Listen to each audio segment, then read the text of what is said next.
Hi everybody, Whitney with Girl Friday Crafts here. I know you can't see my face, but I really wanted you to be able to see my workspace and my hands in this video. I'm gonna show you how to apply a direct-to-film transfer to a t-shirt using a Cricut EasyPress. Some of the things that you might read about using DTF will say to use a professional grade, like swing arm heat press only. I have been making shirts using DTF transfers and my EasyPress for probably a good 6 months now without any problems. Apologize, let me turn my sound off on my computer. And so I just wanted you to see the process and see how it works, and I think it works just fine. I have several of my own that I've washed multiple times and I'm not having any lift or any problems. I get transfers from Jiffy.com and from So Fancy, and this is a So Fancy transfer. So we're gonna do this. I have my EasyPress over here. It's heating up to 350 degrees and we'll use that for 40 seconds. I started to do something earlier and then I realized I should wait. So most of the transfers when you order them from somewhere are going to come and they're going to have some sort of strip on the edge and maybe even some sort of defining data across the top. It'll say, you know, what the name of the transfer is, maybe even the date that you ordered it. You want to make sure that you cut that off before you apply the transfer. I done that a couple of times accidentally. Now VLR, I'll link that in the comments. There's a product called VLR which removes heat transfer vinyl from fabric. That works like a charm. It works really well, cleans up really nice. So if you accidentally do that, you can definitely use the VLR to remove, you know, these pieces. But it's easier if you just remember to trim them off first. So I had trimmed this off already. And I'm gonna trim this part off here.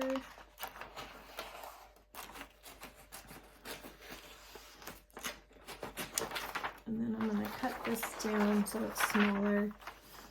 If you order the transfers from Jiffy, you can order them pre-cut. It's not very expensive to do that. It's like 30 cents extra. I tend to not, mostly because I forget. And when I ordered this one from So Fancy, I can't remember if you can order that pre-cut or not. So first thing we're going to do is, just like working with heat transfer vinyl, I apologize, my chair squeaks like crazy and I don't notice it most of the time until I am recording a video. I need a new chair. You want to press the shirt a little bit to get the moisture out. So if you use HTV, you know to do that as part of your process. You want to do the same thing with direct to film. So I'm just going to go over this just ever so slightly. Gets out some of the wrinkles, gets out some of that moisture, and then kind of straighten it out a little bit.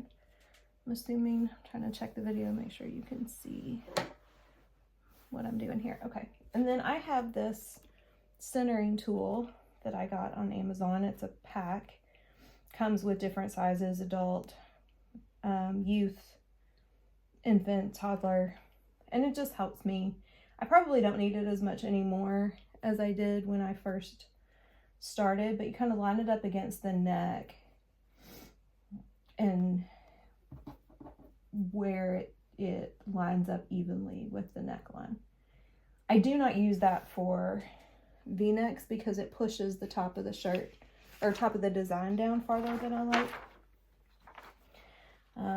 And I really tend to just eyeball, especially because this shirt is for me. But for the purposes of the video, I will measure. You want, I usually do transfers about 10 inches wide Sometimes a little bigger or smaller depending on the size of the design. For some designs, a 10-inch wide design is going to be pretty big.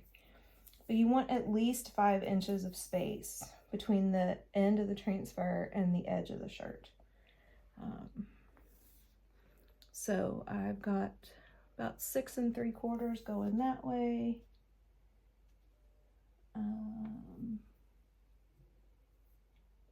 A little, not quite that much going this way, so we're going to move it over there just a smidge. Again, I tend to just eyeball this because if I go down the rabbit hole of trying to, and I moved that in the wrong direction. If I go down the rabbit hole of trying to measure it, my kind of borderline perfectionist tendencies kick in, and then I make myself crazy trying to get it perfect. So I like the centering tool because it helps me figure out where to put it distance from the neckline to the top of the design. Usually, go back and show you. So there's my center line. So this is the bottom of the centering tool. This is sort of the top of the design. Move it up a little bit. So I do find it helpful in that respect as well. And then I'm going to just take the EasyPress and cover my design. You're going to push down medium pressure. You don't need to move the EasyPress around or anything. We're going to do this for about 40 seconds. And then I'm going to move it to make sure I get the bottom of that design. The one obviously nice thing about a professional grade or a swing arm press is that the platens are larger, and so you can usually cover an entire design in one press, so that is an advantage. They're expensive and they take up a lot of room, so that's the downside unless you are, you know, full-time making t-shirts and you know, just churning out a lot. So this works for me for now. Someday maybe there will be a full-size press and my own direct film printer in my future. I had a little first incident ever making a bunch of shirts for summer camp in my business coaching group, and I ordered the transfers, and I had a little bit of time this morning. I was going to make a couple so I could get a few in the mail tomorrow, and I opened up the package with the transfers and they are the wrong transfers. I got somebody else's transfers. That has never happened before. I will give this company credit. And I've only had one issue ever with t-shirts that I got the wrong thing, and they remedied it right away. So I'm hoping this gets resolved quickly and that I get the shipment quickly, because I have a whole bunch of shirts waiting to be pressed and people who paid me waiting to get their shirts. The one thing about direct to film is you have to let it completely cool before you lift it. Again, if you've worked with heat transfer vinyl, you know that there's some kind of vinyls that you need to do that. Others, you can peel the carrier warm. These you want to completely cool. So what I'm gonna do is, I'm gonna move the shirt real quick. I use towels instead of the mat that came with my EasyPress, simply because the mat is small and it doesn't often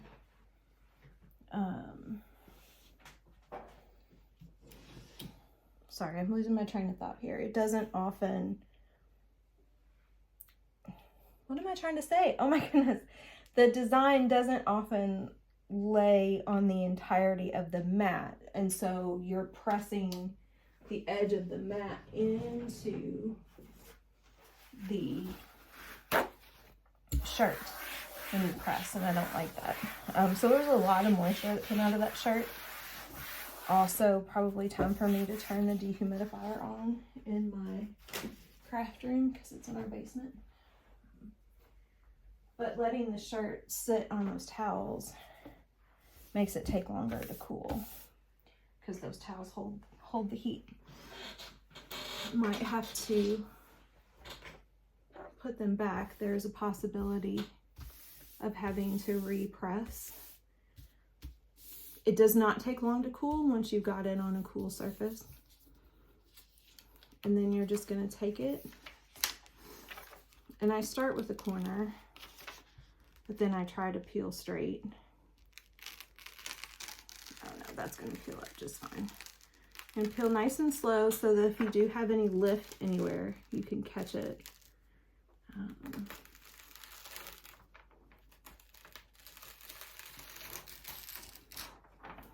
And if you have to press again, you can use a Teflon sheet.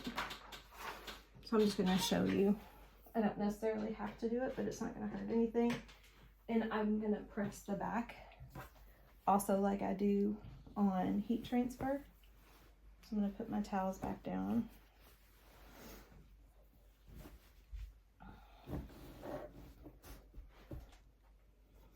We're going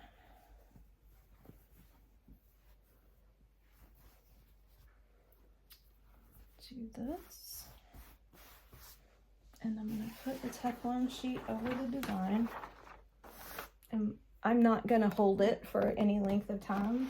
Just going to take it and run it over the design just to get it just a little bit extra. I'm going to peel that Teflon sheet up. You can use parchment paper if you don't have the Teflon sheets. And then I'm going to flip it over, and then I'm just going to give it a little bit of a press on the back side of the shirt. Again, this comes from working with heat transfer vinyl. Just helps one last step for it to adhere. And there we are. I wasn't really sure how those browns would show up on the black, but since I was making this for myself, I figured totally fine to give it a shot. And so that's how that works. It's super easy. DTF printers are very expensive. Even a refurbished one is upwards of $1,500. The brand new sort of recommended models are closer to $3,000. And while I want one, that is not in the budget right this minute. Today's issue with getting the wrong transfers notwithstanding. So in my t-shirt business, I have found that it is pretty cost efficient for me right now to be able to order the transfers and then just apply them using my EasyPress, my Cricut EasyPress. And so it works out really well, and they, like I said, they hold up well. I usually recommend to customers that they wash them inside out and hang them to dry, although I have put mine in the dryer before and really haven't had any issues. So I'm going to link in the comments to the EasyPress in case you don't have one. I will put links to Jiffy and So Fancy so you can check out their transfers. Jiffy, you can upload your own art. So Fancy sells transfers that are pre-made. I don't think you can upload your own art just yet for that. And then I will also link to the VLR that I mentioned in case you have any issues or problems and need to remove something. And again, that works for heat transfer vinyl as well, not just for these kinds of projects. So make sure you're subscribing to my channel to get notified of new videos. I will be starting to go live every Friday, starting this Friday, June 7th, to do Craft With Me Fridays. And we'll be doing a little bit of everything. So I hope you will watch along and get inspired by the things that I get inspired by. So thanks for watching. Hope everybody has a great day.